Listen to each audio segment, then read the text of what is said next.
Okay. I know I'm beautiful, but it's just you know. You're not I can supposed barely resist it, Jonathan, but I yeah, will well, look at force myself to look at you're the not supposed to laugh so quickly, but you know, what can I say? Right then. Hi, I'm Jonathan from Potency.world, and today we have the founder and CEO of Freeing Returns, the Serena Ventures portfolio, the Dream Big Youth Academy board member, 2022 Emerging Tech Fin Firm of the Year, top five of the Rise of the Rest finalist, and yeah. Morgan Stanley's Inclusive Ventures alum. Ladies watching this, girls everywhere, this is the interview.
I give you Barbara Jones Brown. Barbara, hello. Hello, Jonathan. So good to be talking with you again. Yes, indeed. How are you today? I'm wonderful. I'm wonderful today. Okay, so you're agreeing to be interviewed, which I very much appreciate, for the Potency.world YouTube channel. Yes. And I see in my mind your face on big screens in our academies, and girls will be looking at you at the age of 11 and they'll be interested in what it is about you that makes you different. Yeah. So, looking or from my perspective, what do I need to understand about you as a child that informs me as to why you are where you are now? Wow, Jonathan. First off, I love that question. Oh man, nobody has ever asked me that question. And it just brings me back. You see the smile come across my face as I think about everything that I've had to come through in my life to get to where I am today. And I think about that little girl that was always so afraid, most times so hungry. We didn't have much food, always shy and afraid to even look people in the eye to, where I am today, where I'm standing on stages, pitching my business and coaching and talking to people. So what you have to understand about me and the little girl that I was is that even though that little girl was faced with so much hardship, she had a loving mother, and she always felt no matter what was going on in her life, whether we were had somewhere to live or we had food to eat or had clothes to really put on, she had a mother that made her feel like she was so loved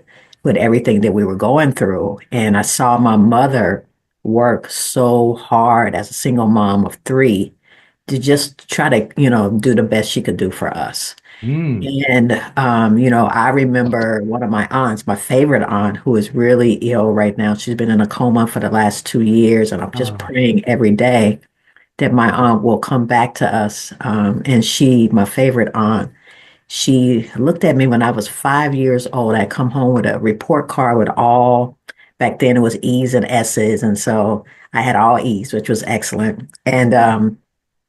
And my aunt saw my report card and she was like so proud of me. She was always encouraging me. And she looked at me at 5 years old and she said, Barbara, you're going to be the one in the family. She called me Babs. Babs, you're going to be the one in the family to make it. You're going to be the one in the family to make it. And Wow. I didn't know what she meant. I was 5. Mm.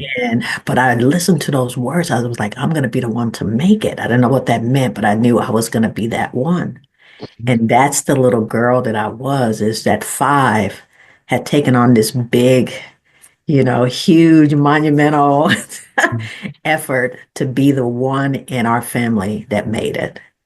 And That I feel like I've done that. So thank you, Jonathan, for this that opportunity is and that wonderful question. it's inspiring what you said. And if you don't mind, I'd like to unpack it a little bit because so as an adult, we can now look at our lives in perspective. Yeah.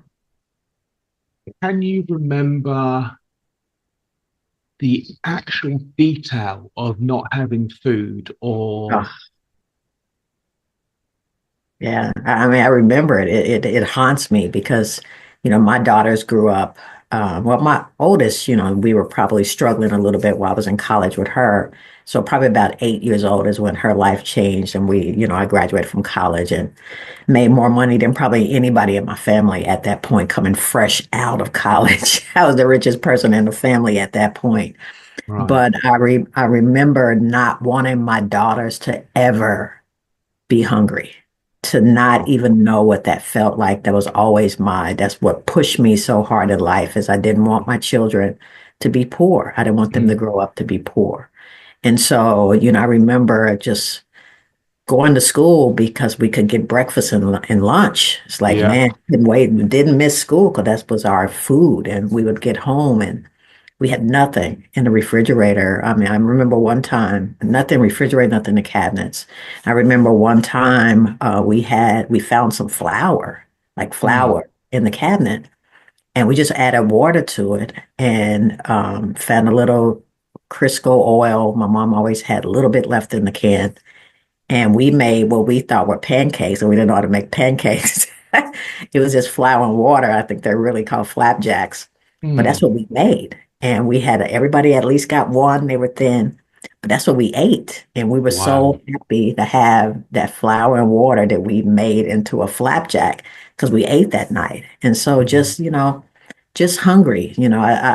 I sometimes I get so busy I don't even eat all day, Mm. and my stomach is growling, and people are like, well, how can you go without eating all day? Doesn't that hunger pain bother you? And I'm like, wow, it doesn't bother me because that's how I grew up as a child. I was always Yeah. hungry. Like, I'm used to the pain of hunger in my stomach. And so sometimes I forget to eat it. It's like I'm on the hunger pain is just something I'm used to. And I realize that some people have never felt it. And Yeah. so they can imagine not eating all day because they can't stand that hunger pain. And I'm like, that's how I grew up, with hunger Wow. pain all the time. Yeah. That's uh, inspiring and sad at the same time. And it's something that's reflected with a lot of children in the UK and I'm sure in America, where Yeah. the breakfast club and the after school club is it's a safety, it's Yeah. a it has boundaries to it, and it provides them a sense of um, reliability Yeah. that isn't available at home. Right. Wow, I didn't know it was going to get heavy this quickly. I know you Um, get me. Don't get me crying, Jonathan. I didn't come here for that. So no, neither did I. But I mean, the thing is this, that girls watching this, hopefully, and obviously I'm going to share this on my page as well in the meantime. So you remember not eating. You remember having that security at school. yeah. Um, what is it about you that your favorite aunt did she say what she meant when she said you were going to make it? Yeah, she felt like at least what I interpreted as at 5 was that Mm, I would be the one that kind of helped bring my family out of this cycle of poverty. right, Yeah, and hopefully, what I interpreted as is the cycle of poverty would end with me and my children. right, And it wasn't just me and my children, because as my cousins saw me graduate from college, we had other people. I was the first one in my family to graduate from college. And so I had cousins after me who graduated. My sister went to college. It's like my daughters went to college. So it's like it became a standard in the family because So you were the trailblazer. I was the one that, yeah. And so it wasn't just, that's really probably what she meant is it wouldn't just be, my children. It would be the family would be out of this sense of poverty, based on me bringing us, kind of the one that made it and showed everybody the way to kind of get out of the cycle. Yeah. It's very interesting because I had thought that the UK was slightly less racist than America, um, in the racism here. So I'm 52, and there was only, so about seven. There was an organisation here called the National Front, who were in no way as bad as the KKK, but Mhm. a similar ideology. And I remember watching them parade through the town where I live.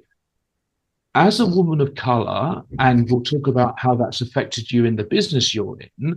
what was your experiences with race and how it affected you? Oh man, Jonathan, I grew up in Texas. Oh man. So and it's still bad to this day. Yeah. It's home for me. So I'm a Texan. It's just something when you're in Texas, you're always a Texan no matter where you go. Mm. But it was very, very racist. We were spit at. We'd be walking down, because we didn't, we were always in search of food. So we would Yeah. go out every day after school and we would pick up cans and bottles because you could turn the cans in, they would weigh them and they give you money. And then if Wow. you found bottles, those are like worth gold to us. So we would go, that's what we did after school. We would run around the neighborhood looking for cans and bottles so that we could turn it in for money to get some food for the night so we could eat. And my mom was at work because she worked two jobs trying to just keep a roof over our head. And so we were just what they call latchkey kids. We come Yeah. home to no parents, and I was the oldest. So I had to keep, it was five of us. I had to keep all of us. My mom had three, her twin sister had two. And so we all grew up as really like brothers and sisters because they're twins and they never are separate from each other. They're always together. And so we all grew up together, kind of like brothers and sisters, but it was five of us, and I was the oldest. Wow. And so I had to keep this group of five. I didn't want them getting in trouble. So I was the one, the gang leader that would like, they would follow me around. I would keep them busy. We're looking for cans. We'd go get our stuff from the store. We'd come home and we cook. So I kept everybody together and Yeah. kept many of us from just hanging out on the streets, getting in trouble. We were always together as the five. And so, so we would be out looking for our cans, and people would drive by and spit on us or call us the N word. The five kids looking for basically money to get food. And people were like spitting at us and throwing cans at us and calling us names. And that's Oh, how we grew up.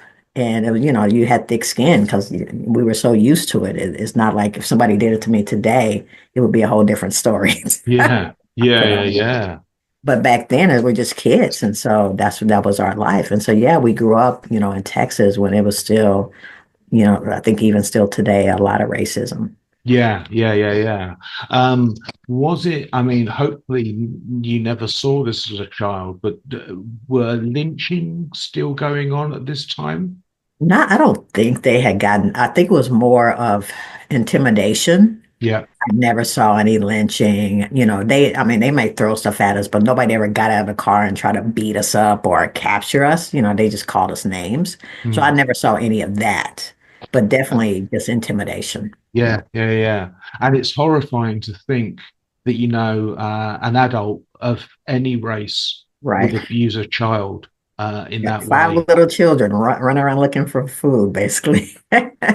So describing it as the way you did, you basically were a surrogate mother for your five relatives, Mhm. Brothers and sister, sister and two brother and cousins. sisters, and then my cousins, two cousins. Yeah. So, did you have, or what moments of joy did you have? Oh man, and that's the thing is like kids. adapt. Mm. And so we knew we didn't have food and we didn't have all the stuff that other kids had, but we had the five of us. We had all of our other cousins. And so we were always happy. While we were looking for our cans, we come with a whole sack of cans. We get our money. We'd be like, yeah, baby. We buy because my mom wasn't there. So we get like snacks, like little Yeah. Debbie snacks and brownies. We weren't eating good stuff. We were eating stuff kids would buy when they got Yeah. candy so we were like, man, we got all this money. We can go get our candy and donuts and everything was an adventure. Like I would take them on these adventures while we were out walking around looking for cans. I was describing a story like we're these warriors and we're out. We'd make up stories the whole time we were Ah, out.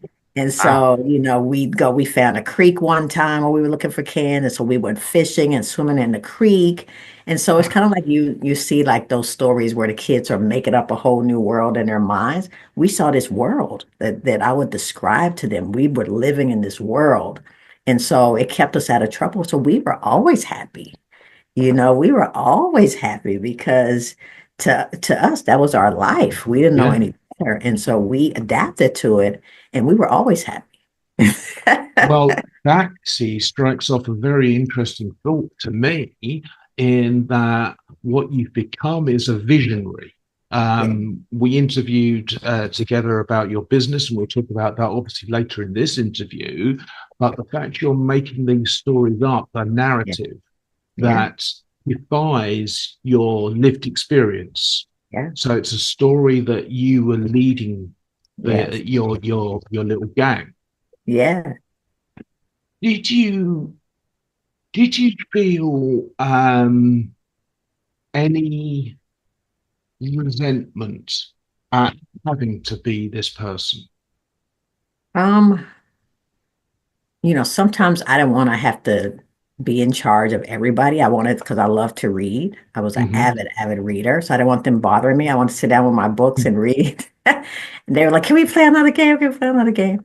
So sometimes, like, where I wish my mom was here because she could do like, I had to get my brother ready for bed at night and make sure everybody got their bath. I was the oldest, and so it Yeah. just took on a lot of that mothering role that I just wanted to sit down and read my books. I don't want to be bothered with them all the time. But, Mm. for me, I saw how hard my mom worked and she would get home exhausted. Yeah. And Yeah. you think we didn't eat.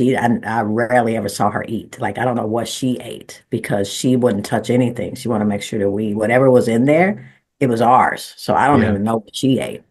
But, she would get home exhausted, a few hours of sleep, back to work, two jobs. And so I felt like I'm helping my mom. Mm. No, she needs me to take care of everybody while she's trying to work. And so that's what made me like want to do it because I wanted to help her so bad. I just saw how hard she was working. I just wanted to do whatever I could to help her. Well, it's something I recently posted some stuff about bullying, and it's something whereby children will, by nature, because of the egocentric nature of being a child, will often put themselves as the cause of or responsible for family stresses. Yeah. So I'm interested, what sort of things did you love to read?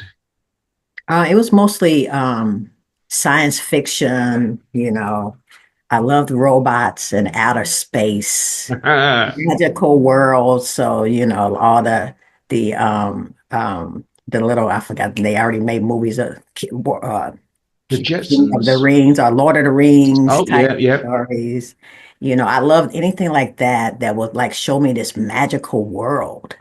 I love to like escape where we were and get yeah, into yeah, yeah, yeah. this magical world where it was outer space or some kingdom that was just that's the kind of stuff I love. And so of course I'm in tech, I'm Right, yeah. living everything that I grew up is robots and flying saucers and cars, all this stuff is happening today. So I'm like, this is heaven for me. But that's the kind of stuff I would read is science fiction and all that So, type of thing. did you then take that influences that were so enjoyable for you to read? Were they the kind of stories you told the gang? Yeah, yeah. So we made up Right. worlds. Yeah, we would make up, that's where I was getting probably a lot of this stuff from is what I was reading. I'd make up worlds for them and I had to Mm. describe it because they didn't feel like Mm. reading.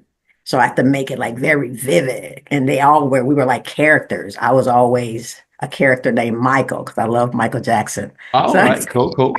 I was a guy character. So I was Michael, the leader of the gang. And then I gave each one of them were characters. So I described what kind of character they were. And you could see them like become the character, like, oh wow. So I'm the whatever. And so they will become their characters, they'll get there. And so I would make up these worlds for us.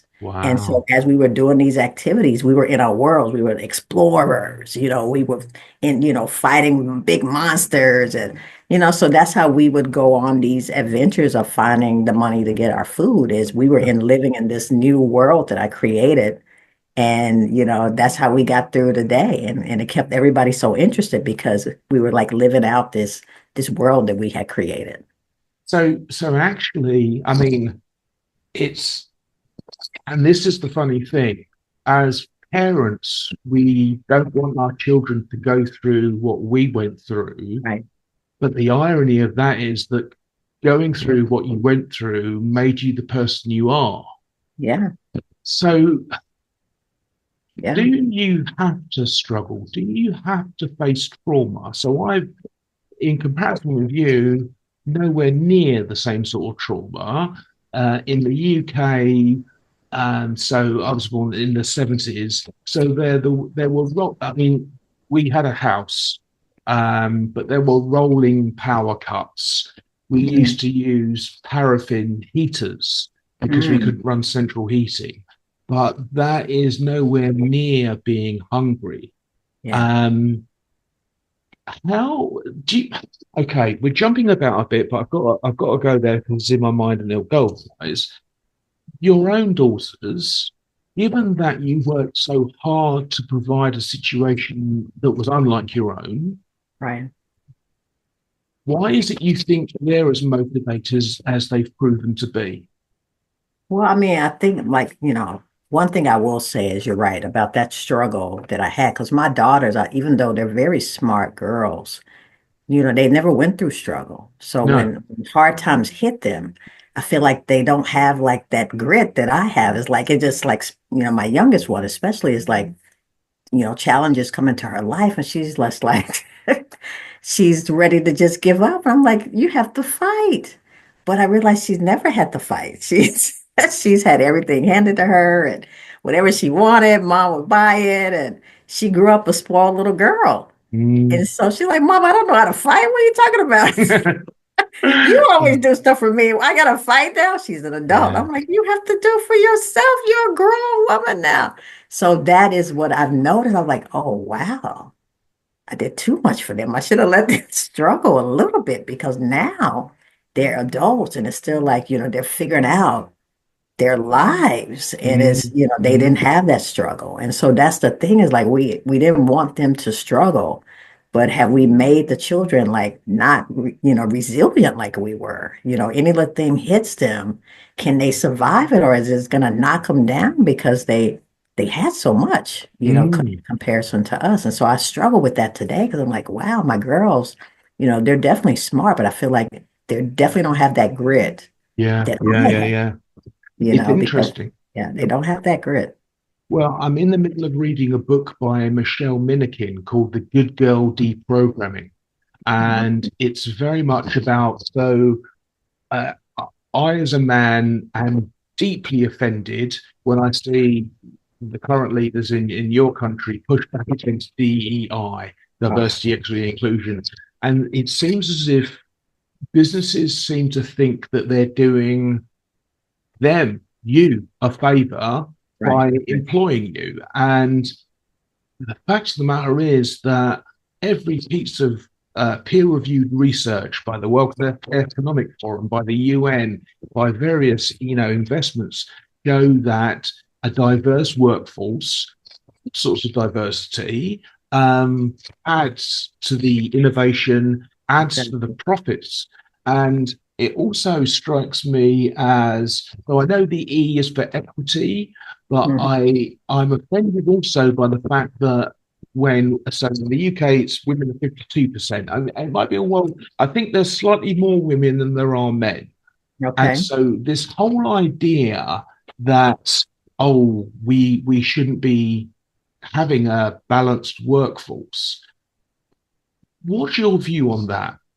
Oh my God, this now you're opening up a can of worms. It really frustrates me so much with everything that's going on. And I knew it was going to happen. I told people this back in 2021, 2022, because I was like, this is not going to last. No, I knew it was not going to last. And I just felt like the US had not changed the way that people thought it had. no. And so we're seeing like the huge backlash for that. And DEI is now a four-letter word, and to me it makes no sense because if DEI had done all the things that it set out to do, then there would be no need for these programs today. There would be, all types of businesses. There would be all, these companies would be completely integrated and you wouldn't have like, 80% white males and everybody else.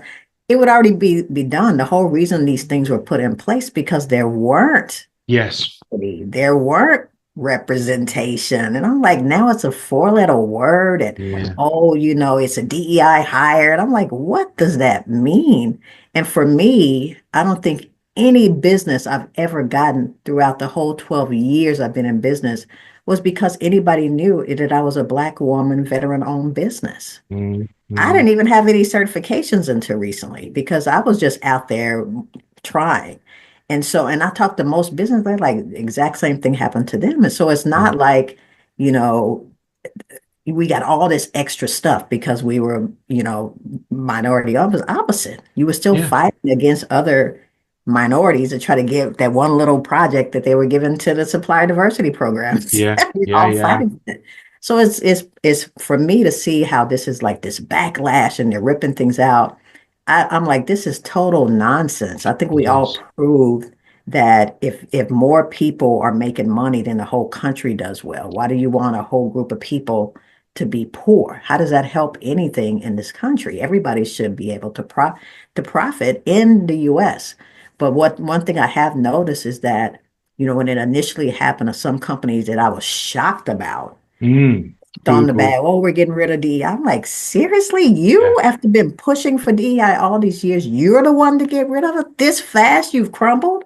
I Mm. was I was shocked, but then what I saw after that is so many companies that stood up and said, we are still supporting our DEI efforts. I've seen a lot of that as well. And for me, that's when I get excited because I'm like, a lot of people are like, I don't care what you say. This is helping my business. Yeah. There's Yeah. no way I'm stopping it because I have measurable results to show that when we are diverse, our sales go up, our Yeah. customers go up, everything goes up. We're not stopping anything because this is working and is helping our businesses. Yeah. That's what I get excited about is the companies that are willing to stand up and say the benefits they're getting from DEI. So I get Yeah. excited about them, and the ones that just want to fold, they don't deserve my time. Yeah, yeah, forget them. It's interesting actually because well, a couple of things that strike me from talking about that. The first is I was actually on the interview before we got together. I was just saying, so something I learned recently because I'm supporting women across the board is that Hmm. women actually have 25% more connections between the two hemispheres of the brain. Oh, wow. And I don't know if you had a traditional family at one stage, but certainly stories that I've been told, a woman will, for example, and it's obviously just uh, an anecdote, but a woman will take washing out of the washing machine, fold it into a pile, leave it at the bottom of the stairs, in the hope that the husband, the man figure, will take it upstairs. And men are literally so binary that they don't see any bigger picture than you paint for them. Is that true, or is that just my skewed perception? I think that, I like I feel like men have their benefits, women Yeah, have theirs. And I feel like, we're not one and the same. We No. need each other. We need each other. And so everybody brings that, like my children, when they were growing up, I was the nurturing one, and that they Mhm. would run to me if they got hurt and stuff like that. But their dad was the one that made them tough girls. Like he'd, play with them and rough house them and stuff like that. And he was also the one that made them feel like they were beautiful women because I could tell them. But Yeah, hearing that from their dad made them realize, oh, wow, we are beautiful women because a man was telling him that. So I feel like he was definitely different. He was Mhm. definitely probably the one that would leave stuff at the bottom of the stairs and be like, oh, you want me to bring it up? That's why that's why I put it there. Yeah, But he had his purpose and I had mine. And so I feel like that's the thing that we have to realize is that everybody adds some value. yeah. And we might be different, but we still need the men as well. Like you, we need Absolutely. you, Jonathan, to Well, be an advocate for women. Yeah. I mean, it's the least I can do, and it's very much driven by my mother. Mhm. So I was adopted as a baby into a white British family, and I'm going to talk a bit about race as a result of that, because if you're adopted by a white family, yes, I am this color. Now, I would say we're probably about the same tone Mhm. of skin tone. And it only became recently aware, I became recently aware of it, that lighter skinned people of color suffer less discrimination than Yeah. darker skinned. Yeah. So I find that very odd. Um, and Is that I only in the US or the UK is that way as UK, also? yeah, yeah, Oh, wow. worldwide, worldwide. Okay. I mean, like in India, for example, the number one selling beauty product is skin lightening, Wow. Wow. and the Yeah. whole caste system in India is basically a hangover from British Empire, Mm. where we favoured. I suppose I have to become one of us. We favoured the lighter skinned people. So it's this massive bias that's been in place, really. I mean, I think it must go back to our earliest civilizations like the Mayans and things Yeah. like that, Mm-hmm. whereby, so obviously, I presume you're aware that male slaves were bred to be muscular and athletic so they could be more productive. Right. Um, and that is ironically why black people are so much better at sport than white people. Mm. Okay. I Um, didn't know that part. yeah, Yeah. yeah. The irony I can't be just lost thought it on was them. genetics. Could be for that too. Yeah, Mhm. yeah. Well, we do have that, absolutely. So what I found is that I, because I didn't have a narrative in my head, my parents never said to me, "Your color's going to be a problem." Not because they didn't think it was going to be a problem, but because they did not perceive it being a problem Yeah. being white. Right. So, as a man of color growing up in a white family with white extended friends, I mean, literally, when I went to primary school, I was one of only two people of color in the whole school. Oh, wow. Wow. And I have gone through life, I think, with what you would call white privilege, Mm. because when challenged by authority, and I used to have a motorbike and do lots and lots of illegal things on it, when challenged by the police, it never occurred to me that they were coming over because I was of colour. They wouldn't be able to even see and crash at me.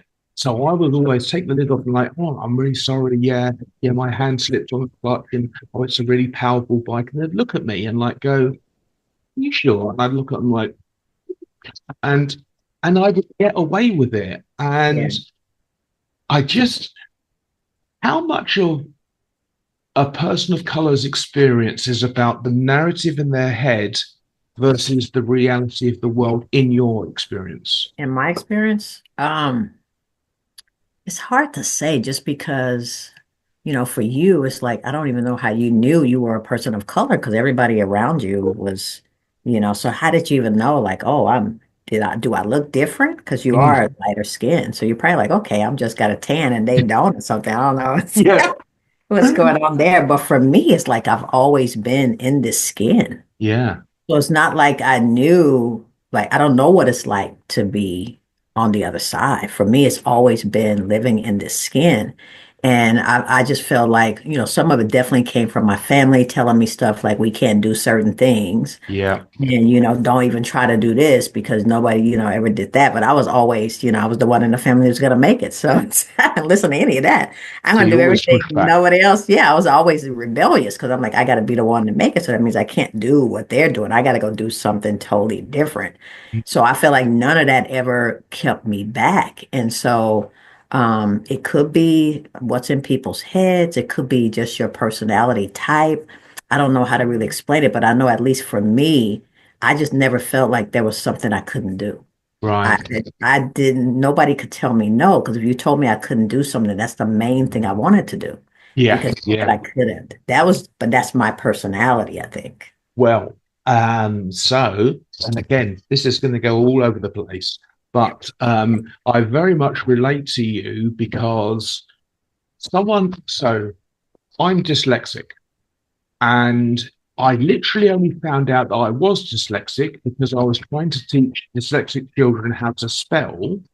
I'd written my own book, which is not well edited. I've written my own book and I've written about my experiences recovering from stroke. And I was just describing how it was inside my head and just writing it down, not thinking anything of it. And then I read this book about how to teach dyslexic children how to spell, and there was description after description exactly like I've written down. And suddenly I remembered, oh yeah, I failed English. I couldn't spell, couldn't punctuate, absolutely terrible grammar. Wow. I got so E in the UK is the lowest grade. It's not E for excellent, it's E for A, B, C, D, E. Oh, So wow. Okay, that's the yeah, I lowest I, grade. I Yeah. failed English. Wow. With a native English speaker is pretty some that's quite some achievement. So someone saying to me something can't be done is the same as someone saying to me, show me 20 ways to do it. Because the minute someone says it can't be done, my Right. mind goes, Exactly. I'm the same way, Jonathan. so do Yeah. you identify with any neurodivergence? Yeah. That's what you were I hadn't heard of it until you told me about it our last Mm, interview. But I definitely identify. Yeah. yeah. So that is a superpower that we have. Yes. Um, so if we're moving on from a 5-year-old into school where you got excellent and you're really good, Yes. and you're getting great grades, you're driven by this curiosity that drives you to push yourself. You're Yes. driven by encouraged by your favorite art, Yes. with this narrative that you're going to be the one who breaks the family out. And I Hmm. think so. In my experience, when I coached in primary schools, girl children were always boy children will get to 25 and not grow up. I mean, I'm 52 and I still find a part really funny. But girl children would look at you and analyze you and look into your eyes and have ideas about how they wanted to change the world, how they wanted Mhm. to be different. How Wow. was it for you in your Yeah, sort of early early teens, 20s? yeah. I was so driven, always driven, school, so driven to get to college. Like, that was my main goal in high school. I got to go to college. Like, how am I going to get to college? I know my mom is not going to have the money to pay for it. How am Mm-hmm. I going to go to college? And so I was always trying to figure this out. And I was so driven. I got to get good grades so I can get a scholarship. And so went to the military, was able to go to college on the GI Bill. And so that's how I got to college. Got a few scholarships too, but mostly it was a GI Bill. So once I got into college, okay, I got to graduate. I got to get some type of the degree that's going to make me a lot of money because I got to help the rest of the family. So, Yep. so college was all like, what should I be that's going to make me a lot of money? So I was thinking engineer, ended up computer science major. Mm. So all through college, I'm like, I got to get straight A's because I got to get the best job when I get out because I got to get. Did all of that. Got out of, graduated from college, had five companies fighting over me. They were all giving me counter offers. The offer kept going up and up and up. And I'm like, oh Wow. my God, this is amazing. These Yeah. people are fighting over me. I couldn't even believe like people are fighting over me. So I ended up taking the highest offer after they all kept negotiating. I took the highest offer. And like I said, I came out of college making more money than everybody in my family. Nobody could believe the money I was making. I was making like almost two, three times what my mother had made her whole life. She Wow. couldn't believe it. Everybody's like, I can't believe she's making all this money. Like this college thing was a good idea. And so once I got, onto the job, there's more goals. Okay, I got to be the best one here. I got to prove everybody I'm worth, giving all this money to. And so it was like, I feel like my life has always been chasing these new milestones I keep setting for myself that I never get a chance to hit because I keep moving the bar up and up and up to I'm kind of like at a point in my life now where I feel like, okay, you know what? You've done a lot. You deserve to take a break. Sit Yeah. on a Yeah. beach Yeah. somewhere, relax. You have done so much. Your kids are grown. Take a break. That's kind of Yeah. now. I haven't done it, but I'm kind No. of thinking along those lines. But it's been one milestone after the other, and the bar for me just kept going up and up and up. And I've been chasing that bar my whole life. My whole life. So this book, Good Girl Conditioning, talks about how the patriarchy, of which I'm a part of, and I recently had an experience where I recognized my own entitlement, which is not something I consciously thought about, but realized that I made approaches to people, women, on the assumption that they ought to talk to me. And women are conditioned to number one, spot threats, and Yes. number two, placate and soothe men so that they don't then become a threat. So this system basically places demands on girls to always be chasing, always be better than, always be perfect. And for many women, it finds them burnt out Oh, because yeah. they try so hard, and Yes. it's this idea that you can do everything. Hmm, not really sure about that. Exactly. And not only do it, but I have to do it like the best. Like it's Yes. can't make any mistakes. Everything's got to be perfect. Straight type A, which Mm. is like, it's my blood pressure is always, it's like I've had so many like anxiety attacks all the time and Oh, you do. that whole drive to just, and you can't do that forever. At some point in your life, you have to stop. And that's where I feel like I am right now in my life is I need a break. I Mm. need to take, I would love to take a sabbatical. 3 months. That would be beautiful. I could write a book, Jonathan. It's like, Yeah. I'm like, man, you need a sabbatical. Just take 3 months off. How close So that would to be so good. how close to that do you feel you are? I mean, you could do it. I could What do it. My husband what's wants me to do it, but I feel what's like next year, hopefully. okay? What's the thing that stops you from doing it now? I think now my milestone that I'm trying to reach now is freeing returns, and I Right. feel like I need to get that business in a position to where, we're hitting the milestones because we have a bunch of VC investments. So I want my investors to be excited about us. I want us to be one of the best portfolio companies in their, portfolio. And so Hmm. I haven't gotten that yet. And so for Right. me, that's the milestone I want to hit. But I feel like what I've told myself is when you hit that one, you got to take a break. Yeah. You've Yeah. been chasing this for too many years. Let that be it for now. Take 3 months off and then figure out what you're going to do next. But let that be it for now. So let me ask you, and again, this is going backwards and forwards all over the place because I want to talk to you about your service in Mhm. a second. But how much of what you do involves your physical location, and how much of None it's of it. online?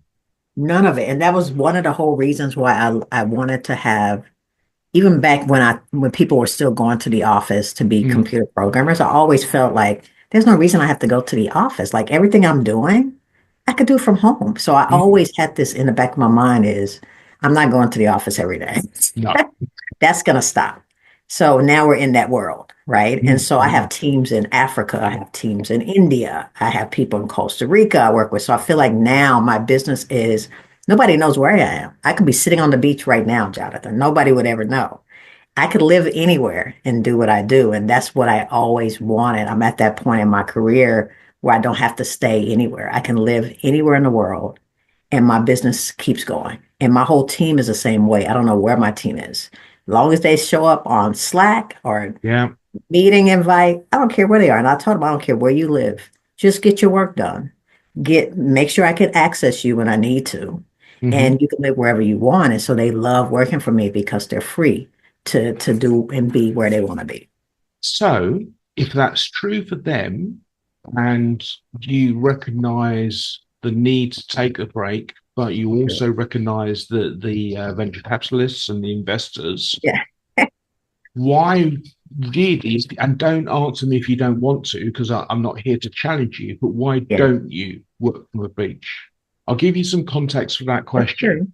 That's So I'm true. in hospital care home at the moment, and the internet speed here, so it's a 25 megabits per second upload, which Yeah. is 4 times faster than my home internet.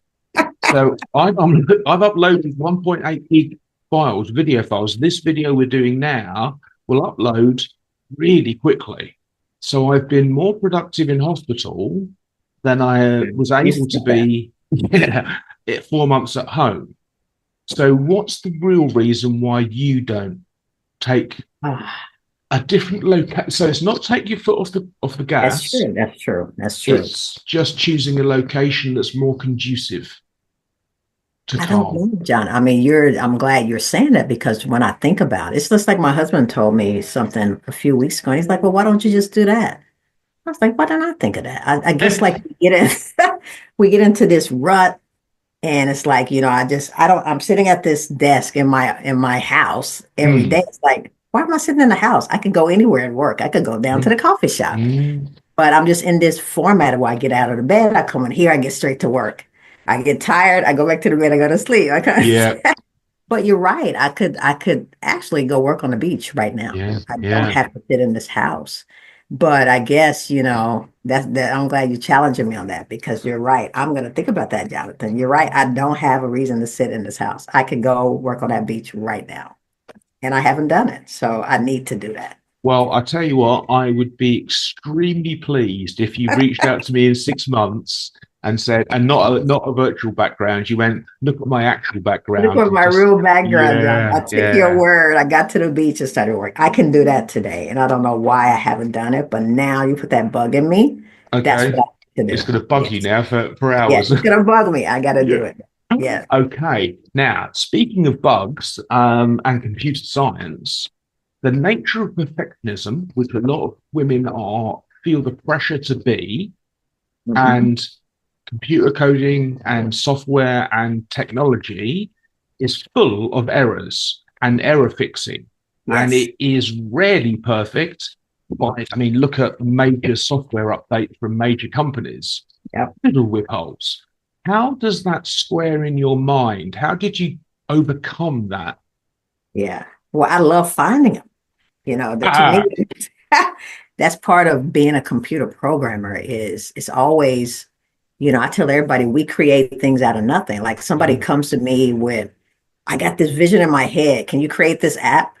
So it didn't exist until we just created. Now you have all this stuff on your phone that was mm, in somebody's head a few months ago or a year ago. And now it's to life, and I think women, that's what we do. We create life, like real life. indeed. And so that's what I love about computer programming and technology. I mean, we've created money out of thin air, Bitcoins, cryptocurrency. Now there's money out of thin air. And I told my Yeah. mom, she's like, there's no way you can have money out of thin air. Mom, you will never hold this money in your hand. It's digital money. They've Mm, created money out of thin air. She couldn't believe it. So it's like that's what I love about the technology. Yeah, it's full of bugs, but I like to go find them. It's full of aye. bad guy hackers trying to get into systems. I like to stop them. That's the excitement for me is finding this stuff. it's a victory when I say, oh, fixed that bug today. Yeah, on my team, Mm, we fixed these bugs, bro. We got it working. Victories. It's like we have these short little victories all day because we're fixing stuff, we're finding fraud. That's what our application does. yes. We're closing up holes or we're creating stuff that never existed. It's exciting to me. I can't wait to if I could just code all day, I wouldn't be able to wait to get out of the bed. I gotta sell and I gotta do all this other stuff. But if I could just sit down all day writing code, I'd be in heaven. Now that you see is very interesting because the um, the idea of coding and, as you say, bringing life to an idea Yes. is, I don't know. I'm going to say something. I don't want to put words in your mouth, but for me, what I'm doing, it's like a game. I'm playing a game with society Yeah. with an idea that, I mean, it's not big, but it is also huge at the same Yeah. time. It's huge. And it's fun for me to play because I realized my last iteration at trying to change the world was me volunteering in schools after a bunch of strokes I had. And I Yeah. would have quite happily given the children are wonderful. I would have quite happily given my time and volunteered at any school until I popped the clogs because the joy of their exuberance, their excitement, their energy. And it turned out that by giving myself away, I devalued my knowledge, I devalued myself.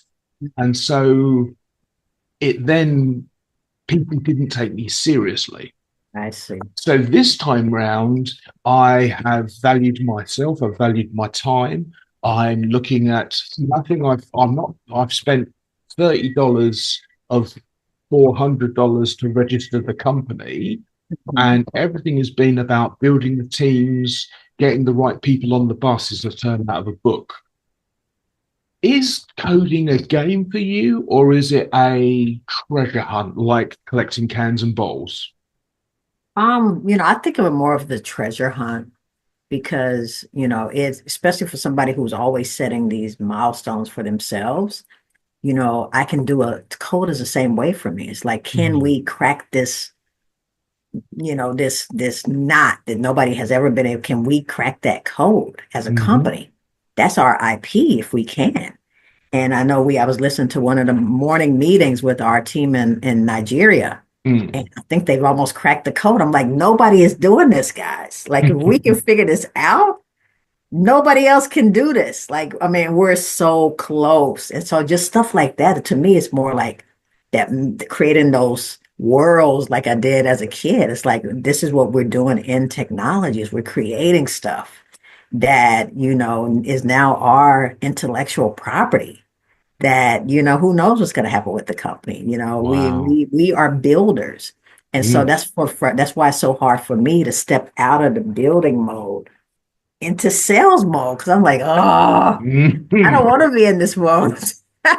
I want to be over there creating. I don't want to have to be the one to sell it. But until we get to a point where I can hire a whole sales team, I am the sales team.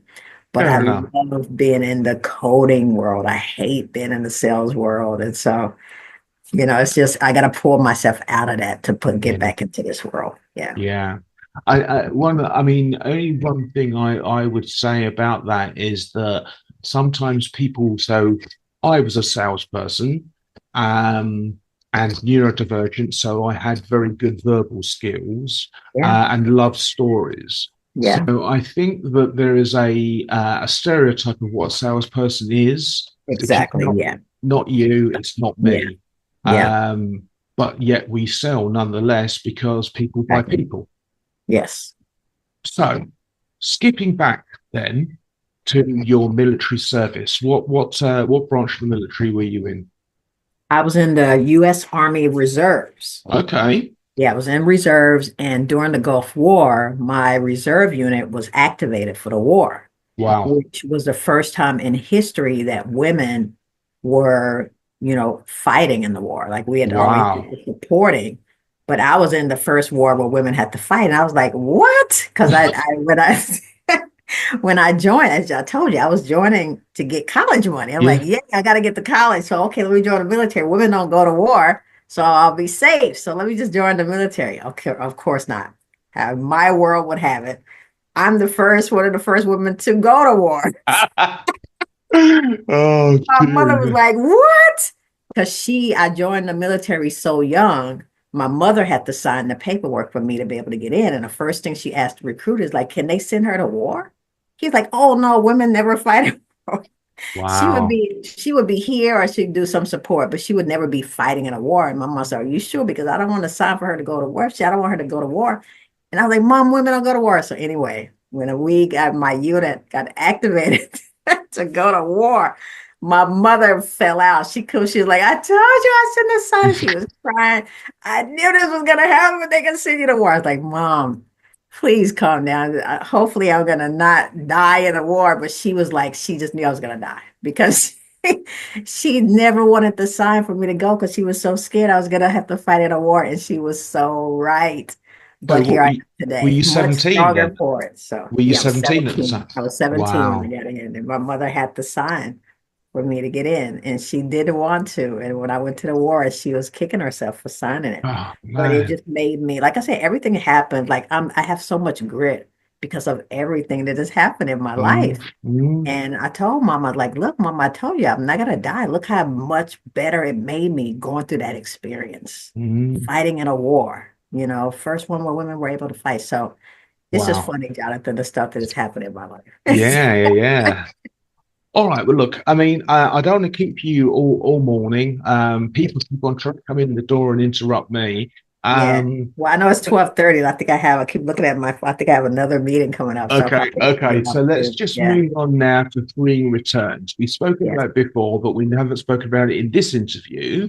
Right. Your business now, finding holes in people's stock and system processes. Yeah. Yeah, yes, all data. That's what we do. We find the hidden fraud, shrink, and loss that's Hmm. hiding in the retailer's own data that they collect every day. That's what we do. When you say shrinkage, is that the stuff where that you're talking about theft from stock? Exactly. Yeah, yeah, Yeah. yeah. Yeah. So, so it's really, is it that you interface with electronic point of sale, or are you an electronic point of sale vendor? No, we're not. We basically consume data from point of Okay. sale systems. We consume data from inventory management systems. We Yeah. consume data from vendor management systems. Any of those systems that help retailers run their retail operations, where they can Hmm. keep track of what's coming in as far as money, what kind of products are they selling, how much product is left to sell.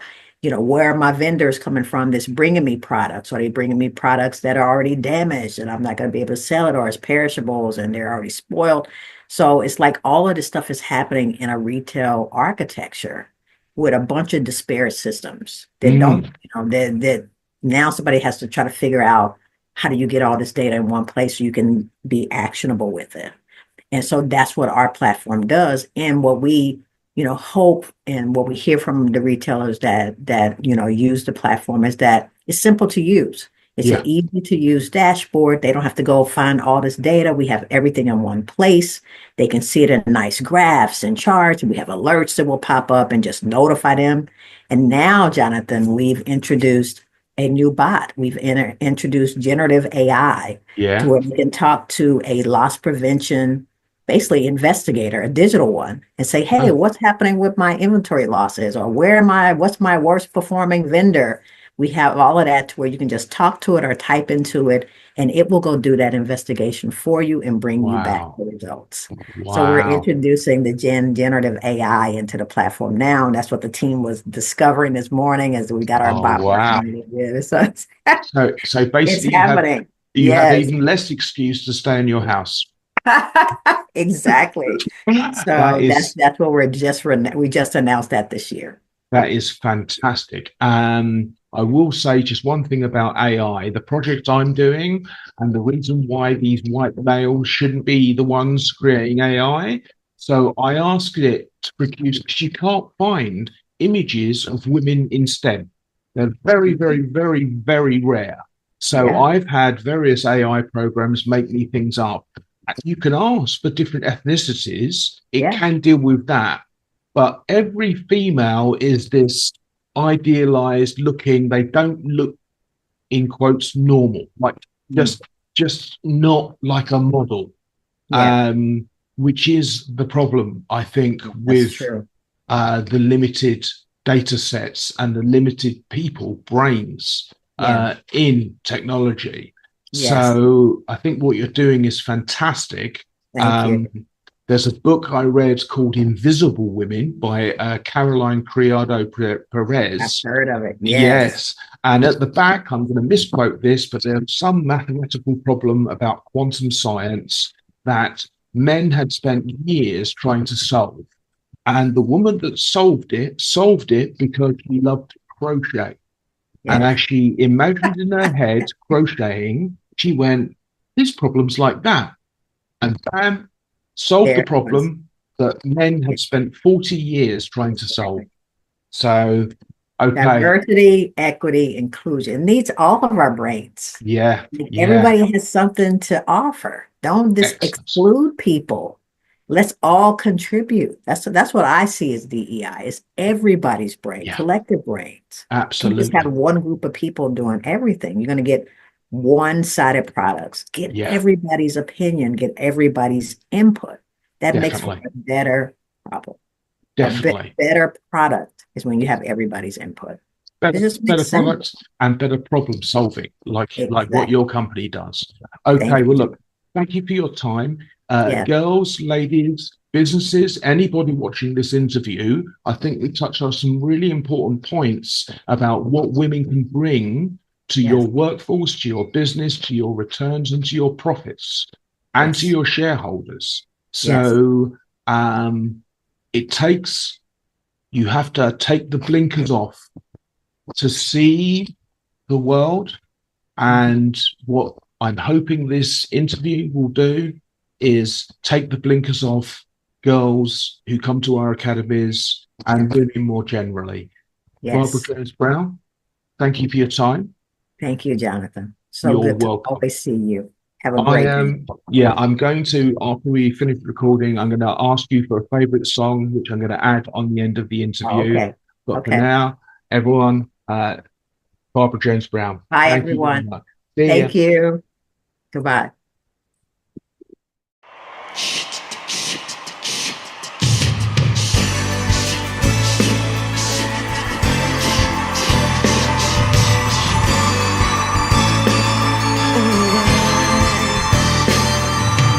Reaching out the nighttime, sitting the sleepless eye.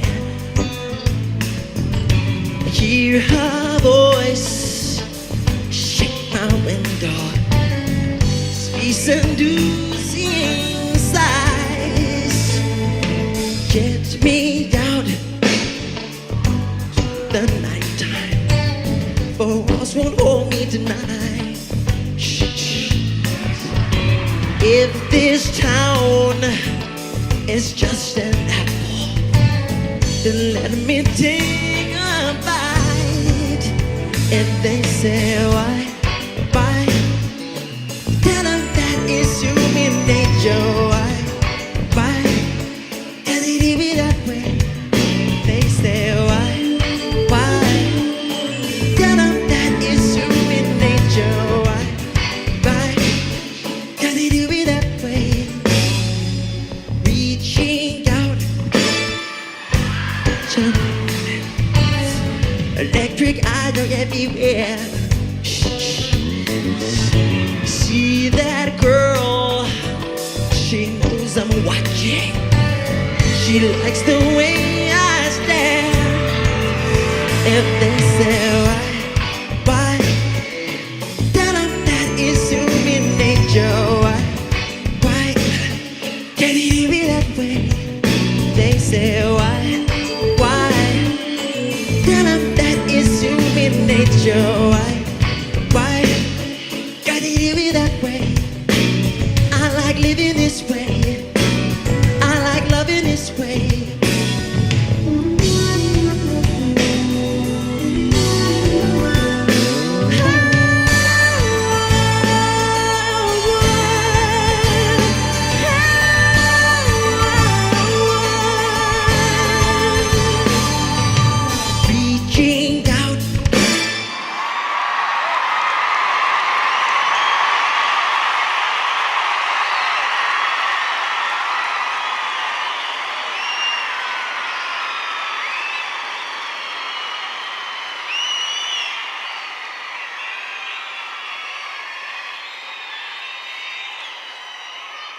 into the night. It began to be and out. Just I'm dreaming on the street. Everybody sing. They say.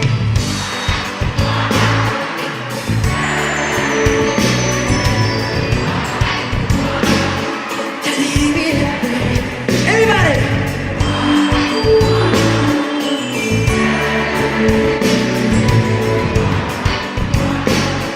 Can it be that way? If they say, why? Ooh, then can it be that way? They say, why? Ooh, then can it be that way?